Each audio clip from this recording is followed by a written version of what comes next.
अभी तक हमारा देश कोरोना वायरस बीमारी से ठीक तरह से उभर भी नहीं पाया था कि अब देश में एक नई तरीके की बीमारी आ गई है जिसे ब्लैक फंगस कहा जा रहा है। यह एक फंगस से होने वाली डिजीज़ है जो म्यूकोमार्कोसिस नामक फंगल के कारण होती है। ये ज़्यादातर उन लोगों को होता है जिनमें पहले से भी कोई बीमारी हो या ऐसी मेडिसिन ले रहे हो जो बॉडी की इम्यूनिटी को कम करती हो या फिर शरीर की दूसरी बीमारियों से लड़ने की ताकत कम करती हो। ये शरीर के किसी भी हिस्से में हो सकता है, लेकिन कोरोना से ठीक हुए उन लोगों में जिनको हाई शुगर है, जिन्होंने कोरोना के इलाज में हाई स्टेरॉयड लिया हो, उन्हें इसका खतरा बहुत ज़्यादा हो जाता है।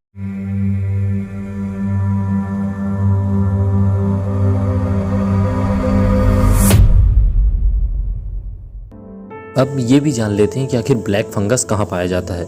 यह बहुत गंभीर लेकिन रेयर इन्फेक्शन होता है। ये फंगस वातावरण में कहीं भी रह सकता है, लेकिन यह खास तौर पर ज़मीन में और सड़ने वाले ऑर्गेनिक मैटर्स में जैसे कि पत्तियाँ, सड़ी लकड़ियाँ और कंपोस्ट खाद में ब्लैक फंगस पाया जाता है। अब जान लेते हैं कि ब्लैक फंगस आखिर शरीर में पहुंचता कैसे है। ब्लैक फंगस नाक से फैलता है और इसे गले के पास ही कैरोटिड आर्टरी मिल जाती है जो हमारी आंखों तक ब्लड सप्लाई करने का भी काम करती है, और फिर ये ब्लैक फंगस उसी आर्टरी के थ्रू ब्लड में मिल जाता है और हमारी आंखों तक पहुंचता है, जहां पर अगर इसके शुरुआती लक्षणों को डिटेक्ट नहीं किया जा सका तो इससे हमारी आंखों की रोशनी भी जा सकती है, या फिर शरीर के जिस हिस्से में भी ब्लैक फंगस का संक्रमण होता है उस हिस्से में सड़न होने लगती है, तो उस हिस्से को काट कर निकालना पड़ता है। इसके अलावा ब्लैक फंगस के सिम्टम्स के बारे में भी जानना बहुत ज़रूरी है, क्योंकि जब आपको ब्लैक फंगस के सिम्टम्स पता होंगे तभी आप उसे पहचान पाएंगे। तो चलिए इसके सिम्टम्स जान लेते हैं। ब्लैक फंगस की चपेट में आने पर सबसे पहले आंखें लाल हो जाती हैं और फिर आंखों में सूजन आने लगती है, और जब यह ज़्यादा सीरियस हो जाता है तो आंख की रोशनी भी चली जाती है। खासकर कोरोना के मरीज इन लक्षण को बिल्कुल भी नज़रअंदाज ना करें।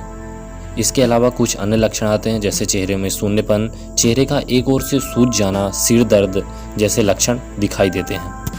अगर इनमें से कोई भी लक्षण आपको दिखाई देता है तो आप ब्लैक फंगस के बारे में अपने डॉक्टर से सलाह जरूर लें। अब हम बात कर लेते हैं कि ब्लैक फंगस से आखिर बचे कैसे। तो उसके लिए यहाँ पे कुछ टिप्स हैं, जैसे कि आप अपने शुगर लेवल को कंट्रोल में रखें, क्योंकि अगर आपका शुगर लेवल बढ़ रहा है तो उसको कंट्रोल में रखना बहुत ज़्यादा ज़रूरी हो जाता है।